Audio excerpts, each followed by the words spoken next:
এদিকে বিমান বাহিনীর প্রশিক্ষণ বিমান উত্তরার মাইলস্টোন স্কুল অ্যান্ড কলেজের একটি ভবনে বিধ্বস্ত হওয়ার পর শতাধিক দগ্ধ রোগীকে নিয়ে আসা হয় জাতীয় বার্ন ইনস্টিটিউটে।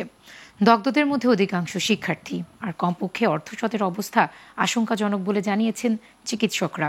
খবর পেয়ে সেখানে ছুটে আসেন আহতদের স্বজনরা, আর আসেন অন্তর্বর্তী সরকারের কয়েকজন উপদেষ্টা। এ সময় প্রধান উপদেষ্টার বিশেষ সহকারী ডাক্তার সাইদুর রহমান জানান, হতাহতের সংখ্যা আরও বাড়তে পারে। বিস্তারিত জানাচ্ছেন আঞ্জাম খালিক। কয়েক মিনিট পর পর এভাবেই অ্যাম্বুলেন্স ঢুকছে জাতীয় বার্ন ইনস্টিটিউটে, আর স্বজনদের আহাজারিতে ভারী হয়ে উঠছে চারপাশ। মাইলস্টোন কলেজের শত শত অভিভাবক ছুটে এসেছেন প্রিয় সন্তানকে খুঁজতে। শুধু পোশাক দেখে শনাক্তের চেষ্টা করছেন অনেকে, তবে অনেকের পোশাকও পুড়ে গেছে আগুনে। হাসপাতালের করিডোরেও অসংখ্য অভিভাবক ভেঙে পড়েছেন কান্নায়। কেউ চিৎকার করছেন, কেউ হতবিহ্বল।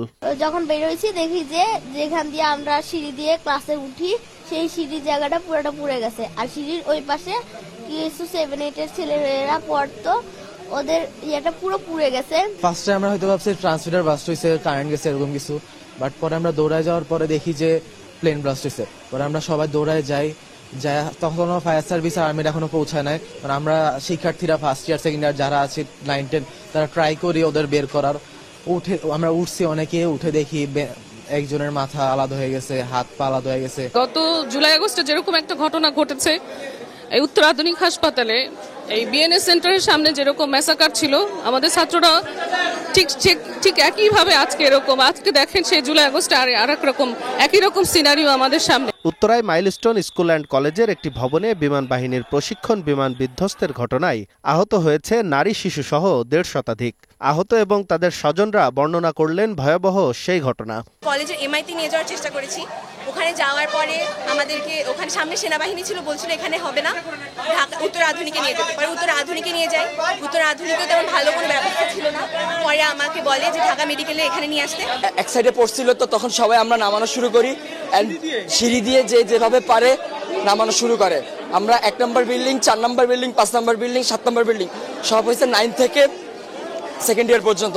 আর আলহামদুলিল্লাহ মোটামুটি সবাই সুস্থ আছে। এদিকে বার্ন ইউনিটে আহতদের দেখতে ছুটে যান অন্তর্বর্তী সরকারের কয়েকজন উপদেষ্টা। এ সময় সংবাদ সম্মেলনে তারা জানান, উদ্ধার কাজ ও হতাহতদের চিকিৎসা সহ সর্বোচ্চ সহযোগিতা করবে সরকার। আমাদের বাকি উপদেষ্টারা মাইলস্টোন স্কুলে গিয়েছেন, সিএমএইচ হসপিটালে গিয়েছেন, আমাদেরকে hospital authority national burn unit থেকে জানিয়েছেন ওনারা চিকিৎসার প্রয়োজনে যত রকম প্রস্তুতি দরকার সকল প্রস্তুতি সম্পন্ন করেছেন। আইসিইউর প্রয়োজনীয়তা, বার্ন রোগীর যতটুকু আইসিইউর প্রয়োজনীয়তা সেগুলো ওই 6 হাসপাতালে সাফিসিয়েন্টলি আছে।